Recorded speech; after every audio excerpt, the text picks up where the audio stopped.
Eskom has a new boss. Chief Financial Officer Calib Cassim has been appointed as interim group CEO with immediate effect. He takes the helm at a time of severe load shedding. Let's talk more about this with Clyde Mallinson, who is the director at Virtual Energy and Power. Thank you for making time for us, Clyde. Let's start by getting your thoughts on the appointment of Calib Cassim as the interim CEO. He will lead the Eskom management until further notice. Your thoughts on this appointment? Yeah, I think he's fine. He's basically been there for a long time. He's been the financial CFO for a long time, and he's got the let's call it the memory of what's been going on for the last 5 years, which is not necessarily a happy memory, but he's got the. Listen, he said yes to the job. I'm still surprised there are people who say yes to that job.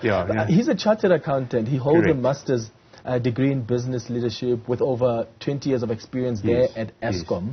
He's not an engineer, so no technical expertise, and that's what people were criticizing Andre de Ruyter on. So what difference does it make, like, when someone is technically competent? Well, look, he's just an interim CEO, so it's obviously a stopgap. One might argue that he's actually a very good financial engineer, but that's another story. I don't believe that Eskom needs an engineer. If I was running a hospital and my best surgeon I would want my best surgeon to be working on surgery, not to be running the hospital.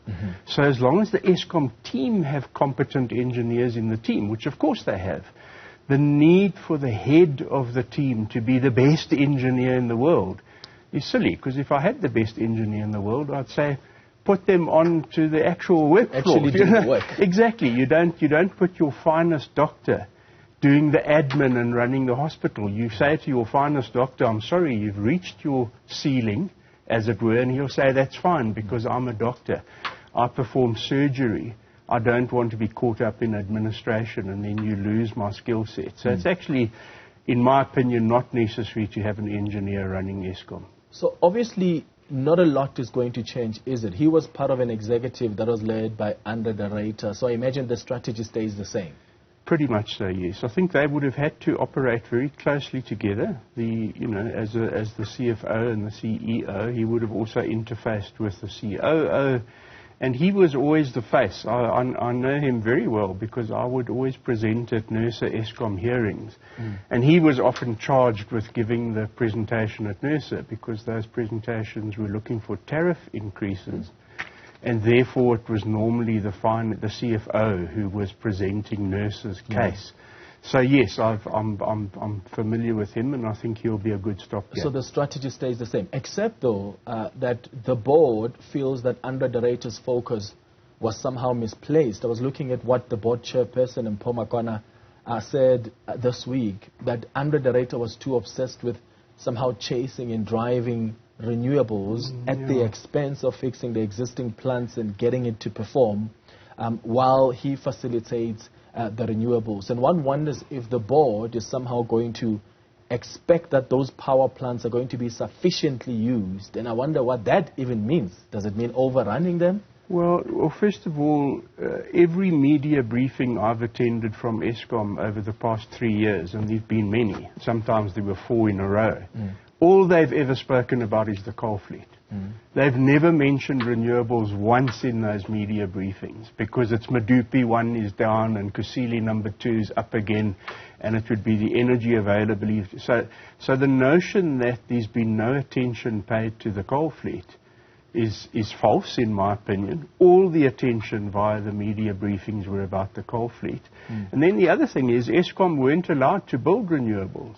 So all the talk of the renewable fleet relied on a competent Department of Mineral Resources and Energy and a competent IPP office to actually implement what the IRP said. So their hands were tied when it came to actual implementation of renewables. And all they ever did was talk about the coal fleet. So I don't know where the board gets that vision from, that he wasn't interested in the coal fleet. That's all they ever spoke about. Jan Oberholzer had black rings under his eyes because he had been up all night. Andre de Ruyter looked as white as a sheet. Day after day giving media briefings, and all they ever spoke about was the coal fleet. Nothing else. There are people who believe, Clyde, that there are mega wards that are sitting idle and are not being used. And I think Gweda Mantashe is probably the first person who started this, that Eskom, in fact, and I know Eskom has released statements in the past trying to clarify that that's not necessarily the case. Do we have power that's just idling? No, not at all. If you go to Eskom, think of it like 100 taxis, where 50 of them are in the scrapyard. Well, they're idle at the moment, but they're broken. So, yes, you could argue that they're idle. Would you want to drive in them? Probably not. It's going to crash. You know. It's going to get there's no steering wheel. There's a